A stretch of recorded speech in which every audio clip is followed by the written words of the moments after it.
Well, good morning, everyone.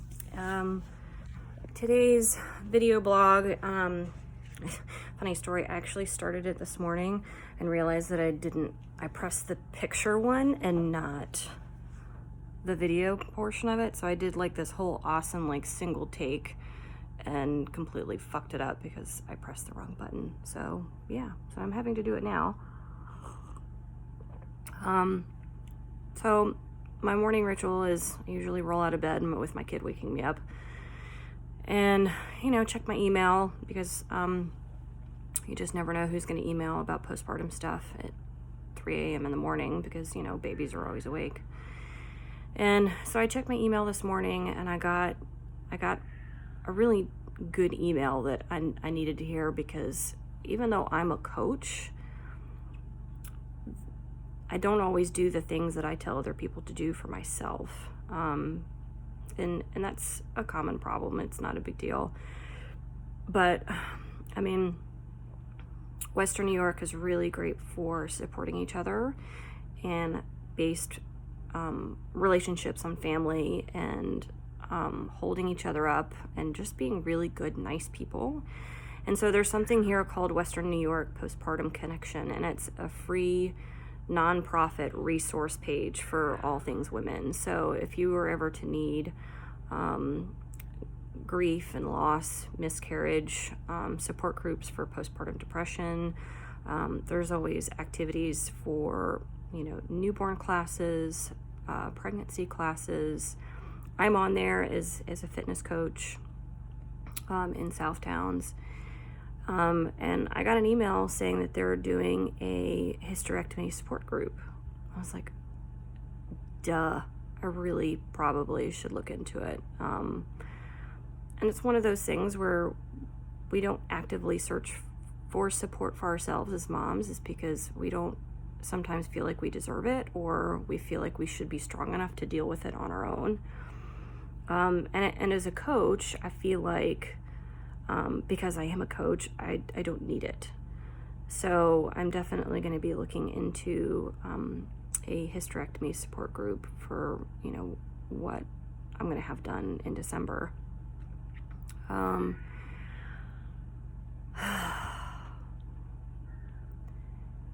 It hasn't really bugged me all that much. My main shtick is with endometriosis and POP, you can be very uncomfortable 24/7, and that obviously leads to some mental anguish. And yesterday I was in a lot of pain. Just doing teaching a simple bar workout.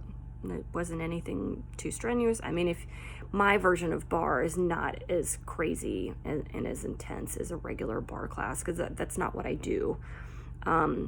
I offered it because somebody wanted it, and of course they didn't show up. But and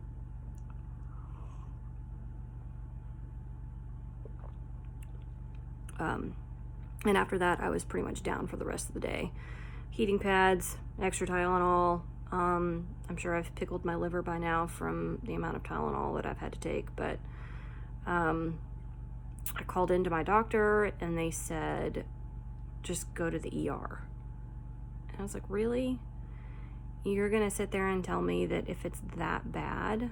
Because for women, it's not always that bad. I'm not going to pay fucking $50 to go to the emergency room, possibly get COVID, sit in there for hours on end, boiling over in pain, and all you have to do is find something that's not really a narcotic that's stronger than Tylenol that would help me. Like that, there has to be a medium like solution to that, because I don't want to have to go to the ER. To me, going to the ER is a higher risk than just saying, I have something that's a little bit better than Tylenol, but it's not a narcotic. And they still don't offer it to you. But what gets me the most is someone telling me, oh, it can't be that bad. Yeah, women have a higher pain tolerance. But I can't just drop everything and go to the ER when I have a 4.5-year-old to take care of.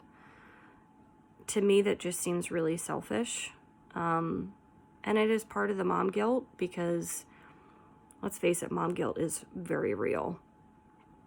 And that's probably one of the biggest things that I've had to battle, is wanting to take care of myself, knowing that I'll be a better parent because of it, instead of just forcing through it like everyone does. But during COVID, it's been exceptionally harder, because running the risk of going into a hospital and getting COVID, and then the rest of my family is at risk.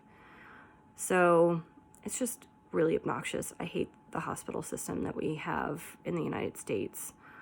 And of course, with the opioid crisis, they're ultra paranoid that if they, just give it to one person, that person's going to become an addict. It really bugs me that the one bad apple has to ruin it for everybody. And I know I'm not the only person thinking that either.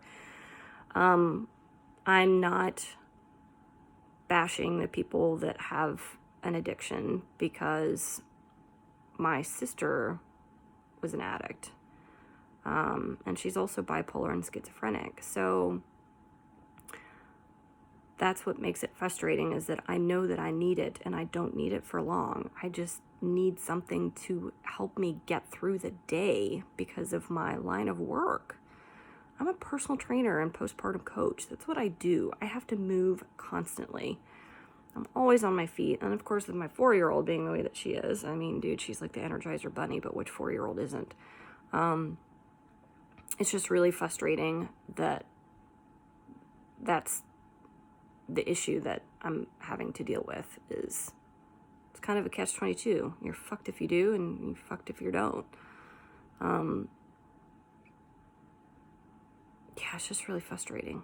So, I mean, maybe I can find some pot or something, because I know pot usually helps, but let's just see if we can find one that doesn't make me like ultra paranoid. Well, yeah, the earlier take was like completely awesome. It was talking about a whole bunch of really stuff, and I was saying all the right things. And then I realized that I didn't press the play button. So, well, so I guess, for later or tomorrow, we'll see what happens.